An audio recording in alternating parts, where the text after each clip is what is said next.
Well, the cats and dogs are caterwauling, the neighbors are fighting, it's Christmas Eve and I'm all alone, so I figured the best thing to do is to make a video. Hello, and welcome to the College of Lore. My name is Anthony, and I'll be your professor.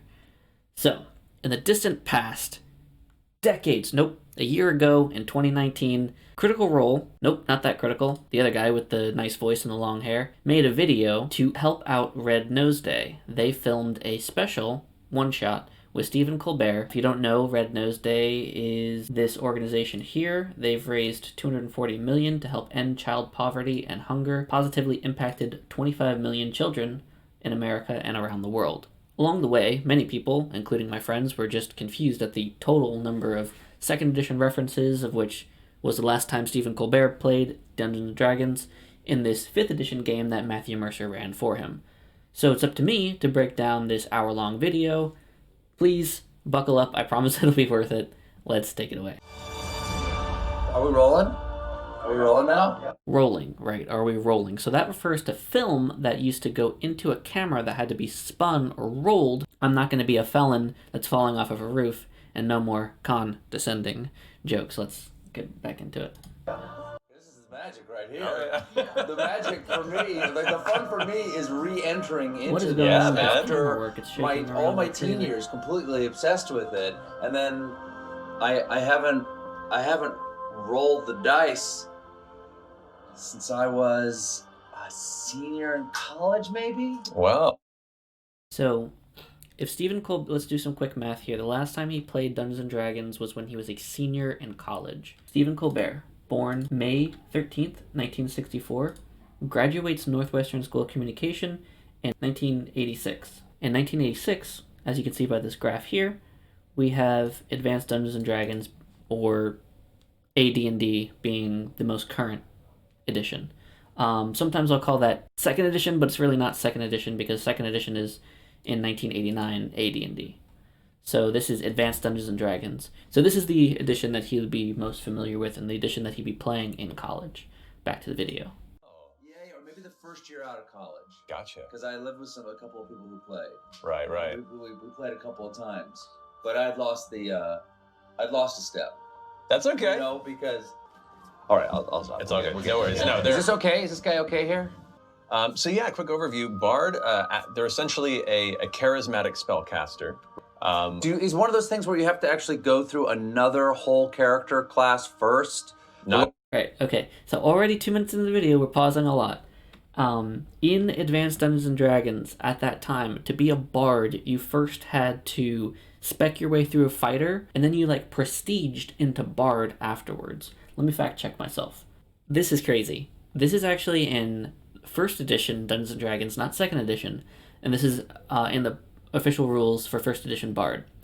It reads, The Path of the Bard. Unlike most classes, a bard-played character does not start his career as a bard. A character that meets prerequisites and wishes to become a bard first gains levels as fighter. Once he has reached at least 5th level, but no more than 7th level, he can become a thief, as if becoming a dual-class character. This is an exception to the human-only limitation and the need for the 17 in dexterity. Again, other prerequisites from other editions. After becoming a thief, which is similar to a rogue in 5th edition, he may advance to at least 5th level and no more than 8th level. After this, he undergoes druidic training and finally becomes a bard. So, if you wanted to play a bard and 1st edition, tough shit. Okay, you had to go through this. I don't even know groups that stayed together that long, but if you were able to do so, you could do that. And then this ultra prestige class is insane because you have these awesome titles. Why don't they have this again? College, you'll see that College of Lore is not in there, but the Taliesin class is. We have to really ask ourselves questions about Taliesin Jaffe, and I guess he is a master bard. So, you would be absolutely insane at this point to go through all of that. I don't know anyone who was able to do so unless you started out. At minimum, you'd be 10th, 11th level before you become a bard. So, that's what Stephen's asking here. Also, similar rules for a monk, which I believe he talks about next. The way monk is, monk you had to go through cleric and then be a monk, or there used to be rules, where you had to be multi-class. Bard you had to be So Matt's familiar with this. He's played first edition. Like that. It used to split strangely. They've definitely, in the newer editions, made it a lot easier to jump into things you wanted to. Exactly. Back in my day, you had to earn it. I'm just saying. You're not wrong. I'm original AD&D is all I'm saying. Heck yeah, man. I was at Gen Con when the Dungeon Master's Guide was released. Dude. The Dungeon Master's Guide would have been released in 1979. So usually you ask people, how do I start playing D&D? Oh, you need the 3 books. You need the player's handbook to learn how to be a player. You need the monster manual to know what monsters you're going to be throwing at your players. And you need the Dungeon Master's Guide if you're going to be running the game. Well, they didn't even come out with a Dungeon Master's Guide until 1979, in which most people had already been playing for 2 years at that point. So if he was at Gen Con when it was released, then that's quite something. Dude, I have a copy signed by Mr. Gary Gygax. I'm so jealous of that, by the way. All right, it's not mine. It's my friend Haskell Futenberg's, but they got mixed up at some point. So Haskell, I've got the guide signed by Gary. If you want to, just let me know where you are. Or just make sure he doesn't see this video. Okay, good. So you can keep it. More detailed than the old days. Yeah. Let's check out, if we can, a first edition or an AD&D character sheet. See if I can pull that up really quick.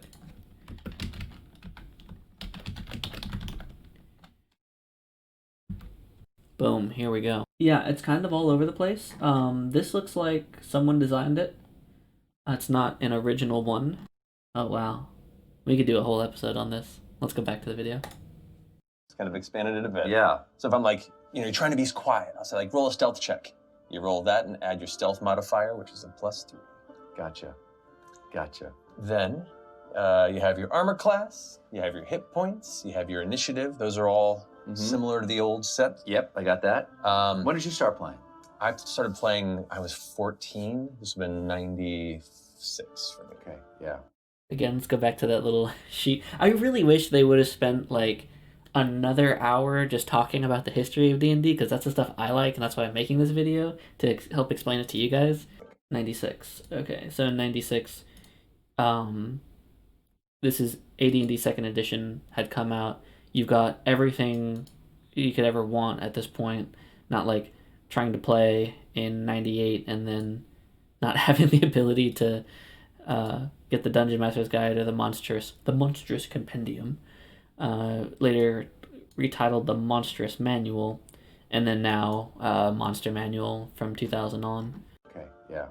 So yeah, 23 years for me, but still, wow. Not quite as long as you, but I've been investing a little. 1977. That's so cool, man. Yeah. Hell yeah. Yeah. Matter of fact, there wasn't D&D. Like, you couldn't get D&D when I first started playing, because I was playing Metamorphosis Alpha. Oh, do you know what that is? Yeah. Which is basically Highland's universe ship. Yeah. But, Metamorphosis Alpha. I don't even know about this, so I want to give that a good Wikipedia search here. Metamorphosis Alpha is a science fiction role-playing game created by James Ward under TSR, published of Dungeons & Dragons. So it's a tabletop game made by TSR, the same people who made D&D famously, published it, I should say. The game takes place on a Generation spaceship. This is 1976. So he said he started playing D&D in 77, which would, again, going back to our handy chart here, when it first came out. So in order to know about tabletop role-playing games and then get into it, you really had to know about it through TSR, which is how he did, so that's pretty crazy. Metamorphosis Alpha, Super Science, and Science Fantasy. Very cool. You can play a human, a mutated plant, or a mutated creature. That's awesome. Metamorphosis Alpha combat rules are very similar used to the original edition of D&D. Yeah, so they just kind of copied it. When you're first creating a game and you want to balance it, you're going to have to copy off what's already there. Trying to come up with a brand new edition, super hard. I mean, the colonists don't know that the crew are dead and that you're on a ship and you're fighting mutants everywhere. That's so cool. That's where you started? So we played Metamorphosis Alpha.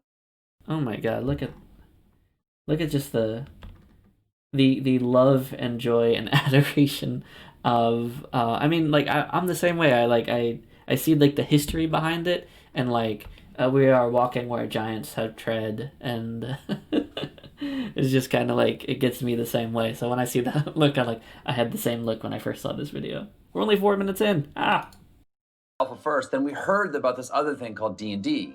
And so we played that. We went to World of Miniatures. That was the place that sold everything. Went to World of Miniatures or Randy's Hobby Shop, one of those two. Anyway, that's the only place you could get them. And we started playing D&D. That's so cool. And all there was the one pamphlet. The one stapled. Yeah. Oh, the little ones. Well, those little ones were the extra modules. There was the basic. The basic was about this, and it had the dragon on the front. Right. And rising up is the treasure to the what's it called? The group that go together on the the adventuring party? The party. Yeah. When the party come in.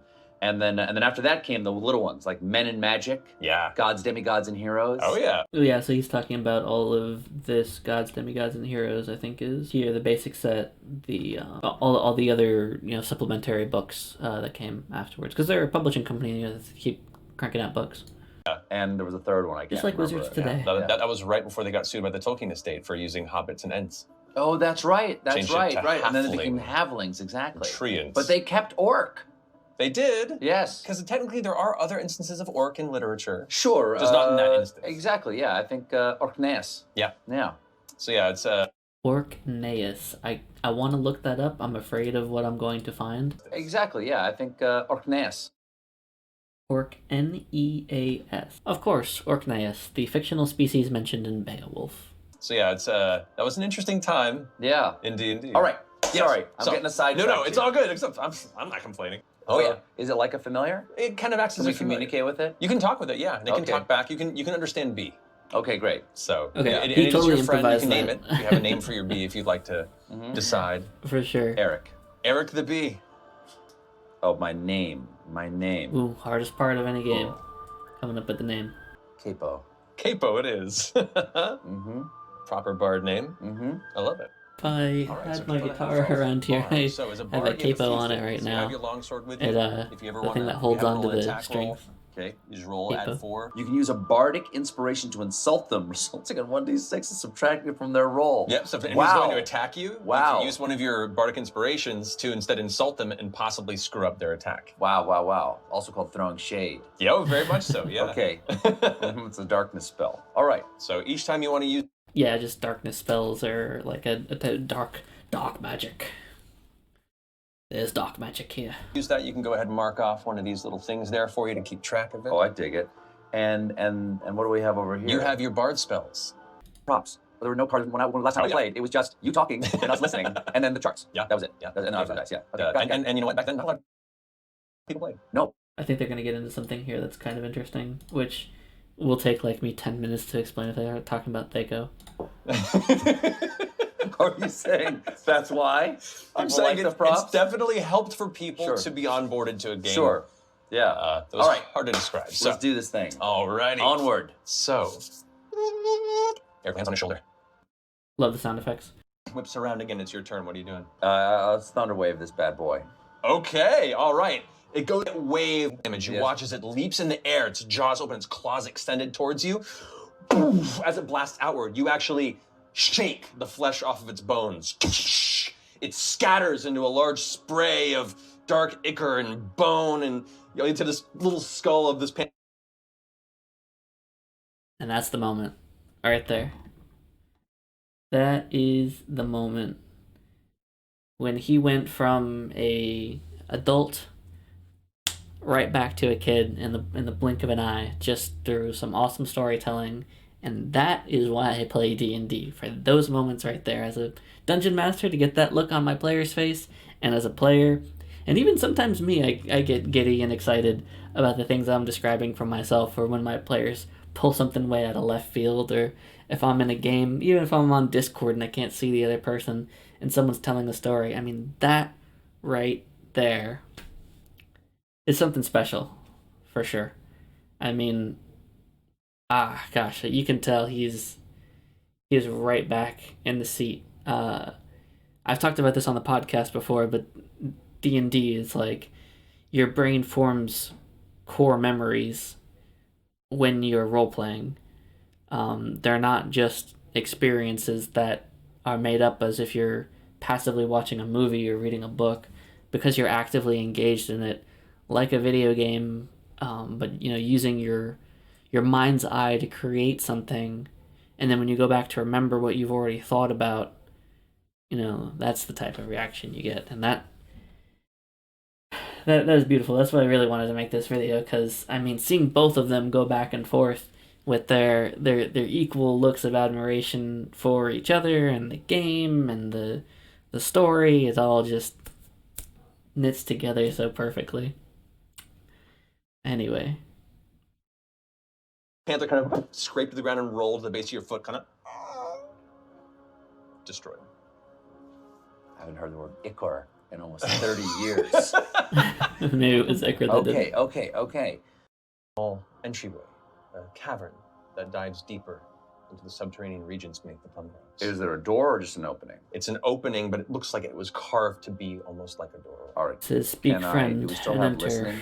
That's a Hobbit, Lord of the Rings reference. I'm sorry. I'm not supposed to be creating more references for myself to explain. In the movies, there was a dwarvish, in the books too, there was a dwarvish saying on the door. It said speak friend and enter. And then they said, oh, what's the dwarvish word for friend? And they say the word friend, and then the door opens. But before the riddle, riddles in D&D just, they go in all fantasy really. Even in Aladdin, there was open sesame in the cave. So riddles on doors, classic D&D. Still something we do? That's your perception if you'd like to. Okay, I like to go listen at the door. Okay. Listening at the door. That's an AD&D skill called listen. So they had perception broken up into like visual perception and audio perception. And listening was like its own unique skill that you could level and roll and possibly fail in. And now 5th edition's kind of like condensed that a bit. One of my favorite games to play is Pathfinder, and the total amount of skills that you could roll there is pretty insane, and you get to like put your points in each one as you level up. Listening at 16. the door. Okay, you put your Classic. ear up to it and listen carefully. Classic 2nd edition reference. Nothing comes, but there's a bit of a faint breeze, like this kind of distant echoing whine from deeper within. Okay, Eric, let's go. Let's go in. Okay, sword out. Sword out. Alrighty. So, as you open the door, looking inside this chamber, you can see this long, heavy, rocky, winding path that leads lower and lower into the... right now it's natural. It's just a natural slate along with stagnant hard water that catches your nose. Keeping an eye out. That way. It is not, but he's a very trained bee. He's using his abs. Yeah. Okay. Okay. The chilled breeze hits you just as you can see a series of stalagmites hanging from the ceiling, slick set up. So. Come on, man. Those are stalagmites. Damn right. Well, where the stalagmites would be. Yes. You see instead a large, dark pit, lightless before you. You can see. So I'm on the edge of the pit. You're on the edge of the cliff, and you can see what looks to be 2 stone imps that are wedged into the sides of the wall. A single rope bridge goes across this chasm, where 2 pythons hold it on the opposite end. Do not get on that bridge. That's what I've learned. Yeah, the bridge is always going to fall. Trope, for sure.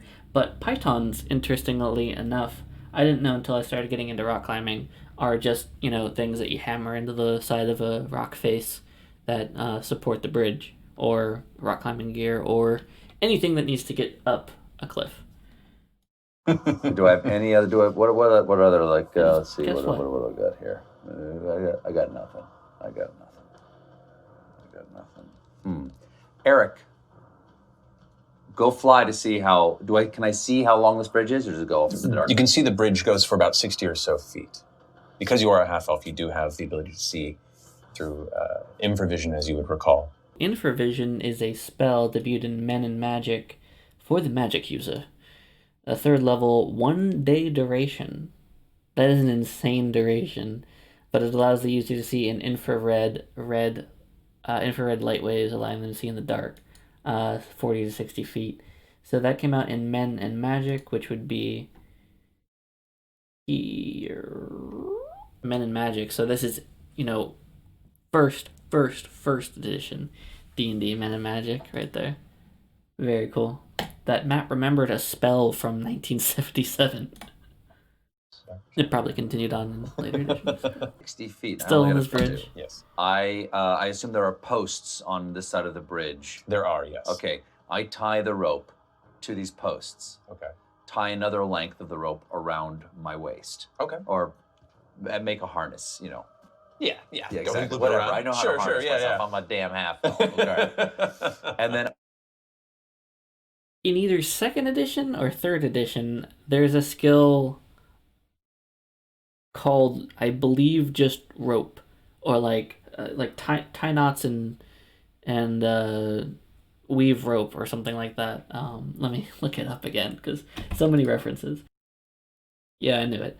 3.5, use rope. Use rope is a skill. The DC is as follows. A 15 DC use rope check will allow you to tie a rope around yourself one-handed, I guess. 15, splice 2 ropes together. 10, tie a firm knot. Varies to bind a character, of course. And a DC 80 use rope will allow you to animate a held rope. A DC 60 ties a unique knot. So, a 10, you can tie a regular knot. Plus 50 to your check, you can tie a unique knot. Take note, kids. Level all of your skills into use rope, nothing else. And yes, half-elves being able to use rope. If you guys want me to look that up and see when half-elves are more jack-of-all-trades, I guess, character races. I don't know if that's racist against half-elves or not, but forward with the video. And I start crossing the bridge. Okay. Wait. I go back to where I started. Oh, 5. Okay, great. Okay. So the blast of arc energy off your shoulder emits this burst of fire that nearly but does not catch the rope bridge. You see its eyes now glowing a second time, preparing for a second blast. What are you doing? Cut the rope and run. Fast as you can. Fails. You just duck and tumble out of the way. It hits the side of the dirt, causing rocks to fly up and spray off the nearby side, but you are across the bridge. Chances are, on average, I'd cure myself more than I've hurt. That's actually a very good point. Okay. All right, so now crossing and heading down into the next dark, rocky cavern. I cannot begin to tell you where this is taking me, these feelings right now. Hopefully positive. Very positive, very positive. Good. Yeah, but also extremely insecure. Don't be, you're doing great. No, because I'm going back to my teenage years right now. I can feel chest hairs growing as we speak. Well, here you go. You're reclaiming it for your modern Exactly, self. yeah. All right. So, old skills coming out. Yeah, you're doing good. So, the next hall you turn into will probably be about 60 or so feet of slow spiral downward, opens up into a small crystal. Let's look up mites really quickly. 5th edition. See, when they first were talking about mites, I thought they were these guys, but it actually looks like they're more like minuscule chain chomps in the shape of red noses. I remove the blade. Shing! It comes out with a shiny flash of divine energy. It hums for a second. You feel its magical essence connect through your wrist and your arm, and for a moment, there's a surge of energy and purpose through your body. You hear the blade almost speaking to you, directly to your mind. It says, Hey, my man! You're pretty baller, bro! You got what it takes, and I cannot wait for the world to see. Let's do this! Woo! I love that. Oh man, talking magical swords and treasure pillaging inside of a tomb and fighting children's poverty. I mean, what? How could it be any better than that? The blade of favor. You gain fire and lightning resistance. Yep. Okay, that's a hint of things to come. It may or may not be. No, it's 100%. Of course it is, yeah. A hint of things to come. We only have 30 minutes for this. So That's fantastic. Okay, wait. Attack +6 to hit. 1d10 plus 5 radiant damage? Correct. So we'll find out that is when I use it, but Yeah. I assume there's some sort of blast force or something. Could We'll see. All right. Okay. So it's interesting. He says 1d6 where Joe Manganiello, who was in the same realm of D&D as Stephen Colbert. So Joe Manganiello says 1d6 instead of Stephen Colbert saying 1d6. I always said 1d6 because that's how it's written on the paper, but it's like that means is 1 6-sided die, or 1 12-sided die, or 1 20-sided die, and so on. So interesting how they're both from the same generation, but they say it differently. Okay, make a perception check for me. 2. God, I'm stone deaf is what I am. Seems safe. Seems. the guy off camera laughing. Seems safe. Seems. I always love it when like you do something so good that even the camera guy is laughing. This one's for the crew. Very first time I ever heard anybody talk about D&D, it was I think it was Roy Slotchever and Haskell Fudenberg and Keith Stargey having an argument over whether or not they should have been able to hear the giant rats that were in the room that they listened to the night before. And I'm like, what do you mean listen to? Because listening wasn't part of Metamorphosis Alpha. I was like, what do you mean? What do you mean listening? How did you listen? Like, like that. And then I was like, I want in. So listening is always listening is a big thing for me. Brought him into D&D was when he was listening to some friends who played the game, and he knows their full name from like elementary school or whatever. That's pretty impressive. Heck yeah, no man, it's important when you roll well. If the rats were big enough, we would have heard them scratching. Your college. Okay, so I can't open the door and I can't hear a damn thing. Well, the door's locked at least. Well, it's locked. I don't have any. Bards don't have any lock picking skills or anything like that. They have thief skills. And steal torch. Thieves' tools.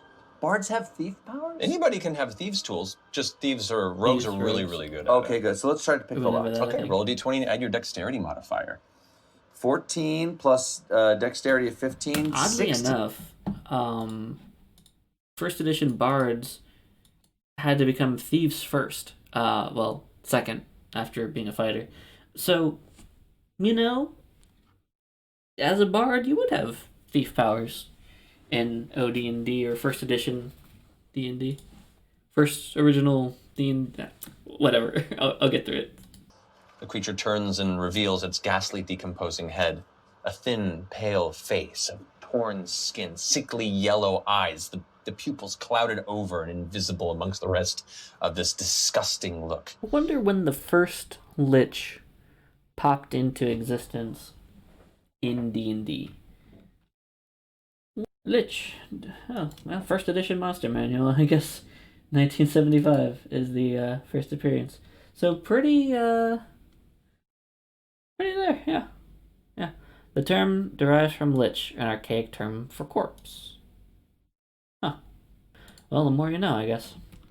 That one was something for me. You can see a bulbous, red, shiny orb affixed to the front of its face. Yes. 21 points of necrotic damage. You watch as Eric is pulling out of the creature's neck, angry face looking towards you, tiny B thumbs up, like, you did a good job. Yes. It is just splattered across the side of his neck. Pulls the hand off, and you see a flattened, destroyed Eric kind of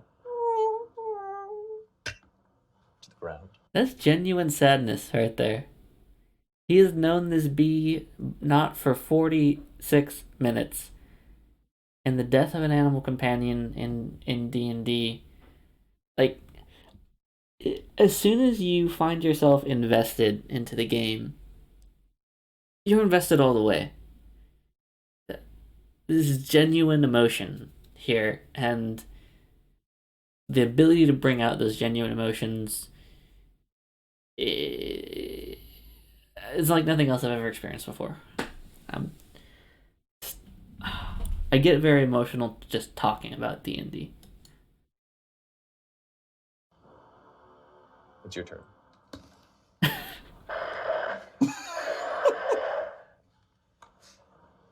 I run to the door that Eric pointed out for me. The body just falls limp, lifeless, clattering to the ground, the bones hitting the stone. So, as you hold... That's how you do it. Having... Telling the crew, yep. The red magical orb in your possession. For Eric. For Eric. For Eric. Thank you very much. Thank you. I am so back in. He really is. I mean, like, that's, like, genuinely you can see he's tearing up a little bit.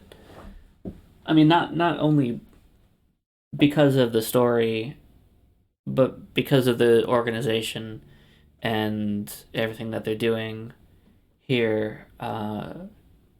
Maybe combined with a little bit of the intense music and the death of a friend. But I mean, like, I don't know how else to convey to you that the powerful effect of storytelling, how powerful it is. And that's why I want to keep telling stories, and that's why I want to keep breaking down these videos. So I'm gonna call it here, I think, as I kind of reflect on this, and we'll let it wind down, I guess, at the end. But if you like these types of analysis videos where I break down the history of D&D, then check out more of the College of Lore podcast. Next up is going to be Joe Manganiello's interview with Stephen Colbert, where the audience is just completely clueless about anything that they're talking about. I'm going to be doing some other videos here. Let me check what my backlog says. Yeah, just, you'll see. You'll see. More Critical Role content, more D&D content, more weird history stuff coming at you. Let's let this play out. It only took one adventure. I am so back in. I hope we can do this again sometime. I hope so too. Thank you so much, buddy. Happy Red Nose Day, everybody. Happy Red Nose Day. Thank you, Eric. That was so fun. Dude, that was so much fun. you. Dude, absolute pleasure. Gosh. Seriously. Honestly, I'm not joking. Like, I know we had to keep moving, but I just wanted to, like, absorb what it felt like again. Because, I mean, really, from, like, age 13 to age 20, I spent countless hours doing this. Oh, yeah, man. Unbelievable. This is what got me into theater and got me into acting. Wow. Like, my D&D was my gateway, and now it's become an unexpected career that has just blown up. So. Thank you so much, man. Absolute That was pleasure. a ton of fun. For Eric and his sacrifice in fighting Zathkira, please donate to Red Nose Day and release your own orb of generosity.